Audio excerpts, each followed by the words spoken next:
Namaskar. I'm Mrs. Chandana Shah, a senior teacher in a vernacular medium school of West Bengal Board, government school. I have a vast experience of more than 22 years now in this teaching arena, and these 22 years, not only that I have taught my students, but even they have taught me a lot. I have been enriched with lots of experiences that help me to deal with my students nowadays. Now that when I find a student sleepy or not attentive in my class, I don't scold her or him. I try to find out the reason. Why is she doing that? Why is he doing that? When I started my career, it was a through and through girls' school, and it's still very disheartening. And I'm sorry to say that in many states, especially where the students come from the Hindi medium background, the discrimination is very much between a girl child and a boy child. And the students of my school, my girls, used to face it every day, right from their home and to the society. Those days, the midday meal scheme had not yet started, and I used to find many girls not having anything during interval. Then I try to find out the reason. I asked them, okay, why not having your food? Khana kahan hai aapka? Then they would say that, ma'am, today we don't have food, or today, ma'am, less food was there, so my mother gave it to my brother, or ma'am, today my mother could not give me any money so that I can buy something from outside. Some stalls used to stand there in front of our school, and the girls used to take some material, food items from there. So from that day onwards, we decided to buy some biscuits or other dry items, and we used to give it to the girls whenever we find that they are not having, they don't have food with them, or they don't have tiffin with them. We used to give them those food packets. So this was our kind of midday meal that we started years back. And thankfully now this midday meal, with the starting of this midday meal, at least the problem of this, the problem of food is being solved to much extent. I would like to share one experience with you. There was a girl, and my first period used to be in class 6. I usually keep my class quite interesting and entertaining. I keep on my students, I keep on giving them some activities so that they don't feel bored. But I used to find a girl, feeling very sleepy, and she used to fall asleep in my class. That too in the first period. So I was a bit astonished. So I called her and I asked her that, okay, do you find my teaching boring? Do I teach bad? And she said, no, ma'am. I said, then why do you go to sleep? Why do you fall asleep every time? And then the reason that she gave me just brought tears in my eyes, and I just felt myself so much privileged to have come from such family where there was no such discrimination, or having come from the family where money was not the factor. I was lucky. The girl told me that she is the eldest child. She has got 3 more brothers and sisters. Her father is a drunkard, and her mother used to work to feed these 4 children. She used to work as domestic help, and for the past 1 month she was not feeling well. She was having tuberculosis, and so this girl of around 10 or 11 years, she used to work in 2 families. She used to wash utensils and do other household work in the morning.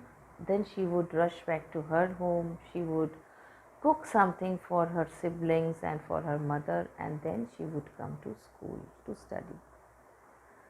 So one just can't expect her to be attentive or to be active. So then I along with my few colleagues, we went to her house.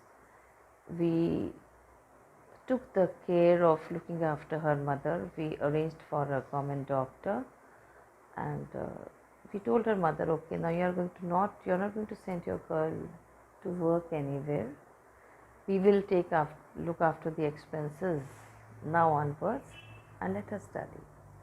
She was good in studies, and then after years, this girl, she did her graduation, and then she joined State Bank of India as a clerk. She cracked that competition. I'm still in contact with her, and I love her and she loves me a lot. That's it. Nothing else to be said now, because what should I say? She will always be grateful for that, whatever we did, and I would be, grateful to God that the God gave me the opportunity to help such students. And this is just one example, one incident that I'm sharing with you. A lot of these incidents keep on happening in our lives. There was one more girl, a Muslim girl, and she was very close to me. And then she was in class 8 when she came to art school from a private school. She till 8 she was in a public school, and then their financial condition deteriorated of their family. Her father expired, and then she had to shift to my school. A very good, brilliant student. And then one day she came crying that, ma'am, just save me. My brother wants me to get married. She was in class 10 then. And I called her brother. I asked her to call her brother, and her brother refused. He didn't want to meet me. So I went to her home, persuaded her brother that your sister is so much good in academics. Let her study, please, and I will take up all the responsibilities of her, everything, financially as well as emotionally. And I said, even if you are planning to get her married, give her some time, let her prove. If she doesn't do good in her class 10 in her boards, then you can get her married. And this girl came with 82 or 83% of marks. And then again I went to her home.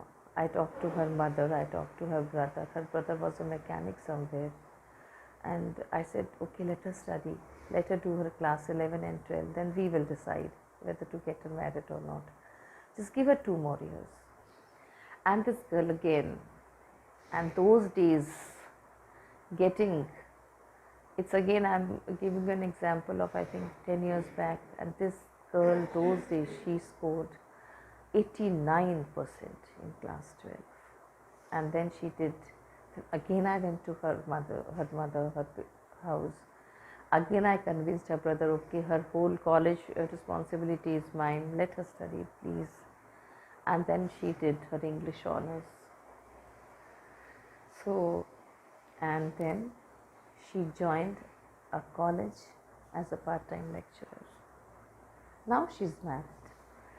She's happily married now, but this is how, and all these students are in my touch.